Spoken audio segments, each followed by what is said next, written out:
In colonial America, drinking was much more prevalent than it is today. Puritans did not object to drinking, but did not accept drunkenness. There was severe prohibition against drunkenness, but not against drinking.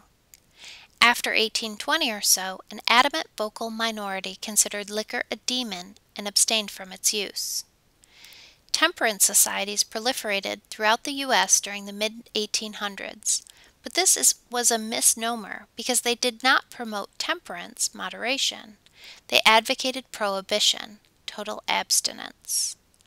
In 1919, ratification of the 18th Amendment outlawed manufacture, sale, or transport of alcoholic beverages.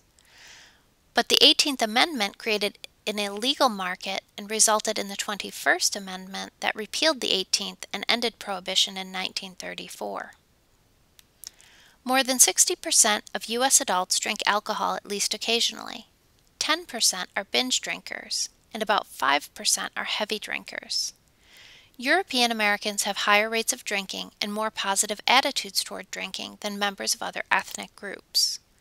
Native Americans have the highest rates of binge drinking and heavy drinking. Asian Americans have the lowest. Binge drinking is usually defined as 5 or more drinks on one occasion for men, 4 or more for women. Drinking among high school students has declined. Recently, pot has replaced alcohol as the drug most widely used. The drinking college student. Between 70 to 96% of U.S. college students drink, and as many as 15 to 25% are heavy drinkers.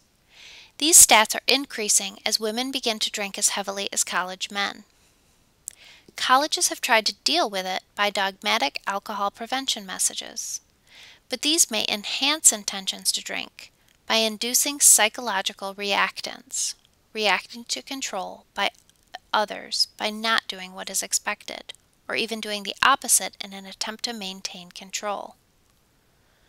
Many students do not see drinking as a problem.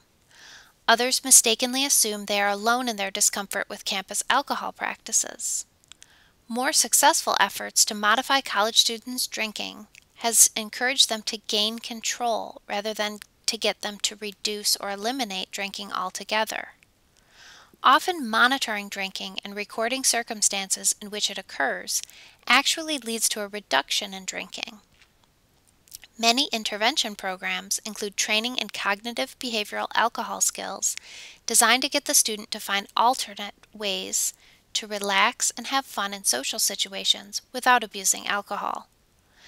Such skills training has proven to be an important component of successful alcohol abuse programs with college students. To gain control over drinking. Individuals are first taught to identify the circumstances when they are most likely to drink. Then they are taught coping skills so they can moderate consumption. For example, placebo drinking, either consumption of non-alcoholic beverages while others are drinking, or alternation of alcoholic with non-alcoholic beverages. Lifestyle rebalancing. This involves making a number of health changes so that as the person comes to think of herself as health-oriented, and excess alcohol consumption becomes incompatible with other aspects of the new lifestyle, causing cognitive dissonance, the uncomfortable feeling when attitudes and behaviors do not match. In this case, I'm a healthy person, but I binged on alcohol. This intervention has had fair success, and the gains persisted over one-year follow-up. Marlett nurtured a movement among therapists holding that addiction treatment should take a more moderate approach, called harm reduction, than what the 12-step programs like Alcoholics Anonymous require, total abstinence.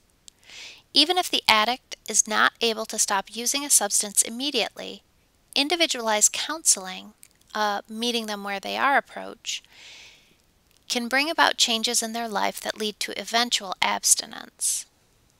It was found that high-risk situations can be planned for, and by being taught appropriate coping responses, the person can avoid relapse if they are an addict. He drew a distinction between a lapse and a full relapse. A lapse can be seen as a warning sign, not a failure, and that an addict can get back on track through counseling. His approach has supporters, but has been debated. For example, some, Schuckett, an expert in genetic factors contributing to alcohol and drug dependence, might agree that, quote, abstinence isn't always essential for people who drink more than is healthy, but who don't have serious problems. However, when someone meets the definition of alcohol dependence, it is unlikely they will be able to go back to controlled drinking. People with the best odds of managing controlled drinking are the young, under 40, those who are socially stable, married or employed, those who have a relatively brief history of alcohol abuse and dependence, fewer than 10 years, and those who have not suffered severe withdrawal syndromes.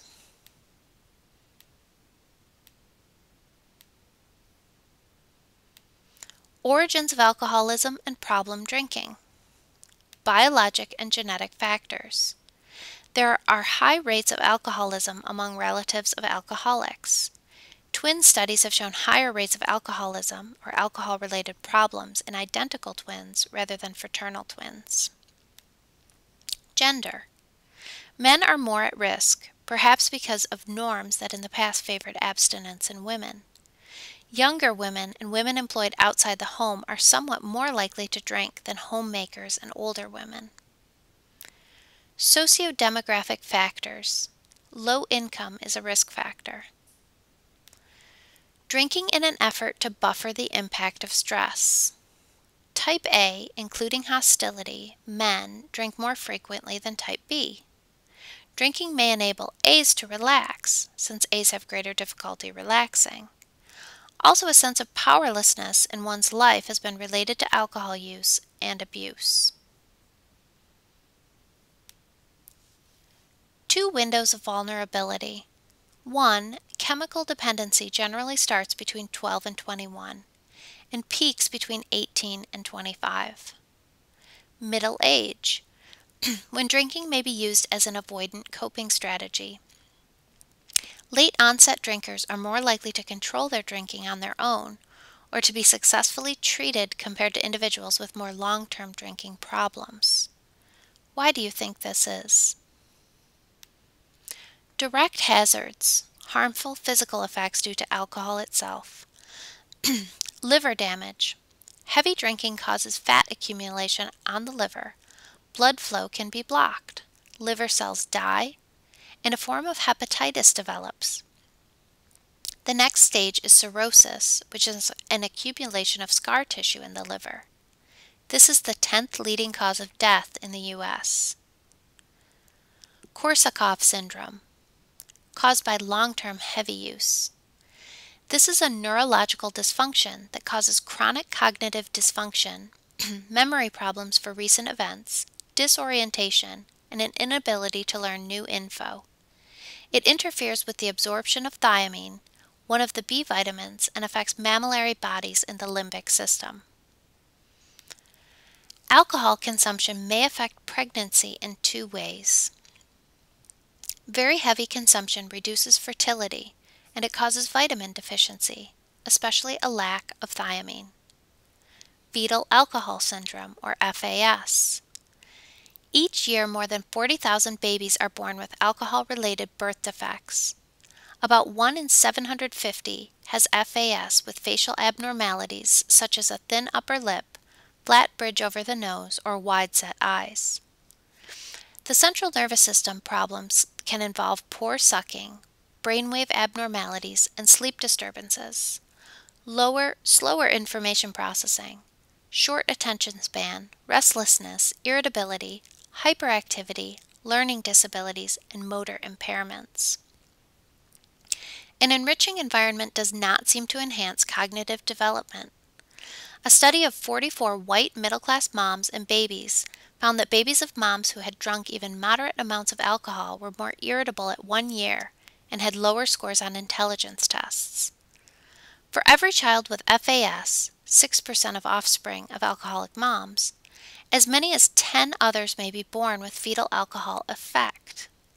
Fetal alcohol effects, or FAE, are less severe but can include mental retardation, retardation of intrauterine growth, and minor congenital abnormalities.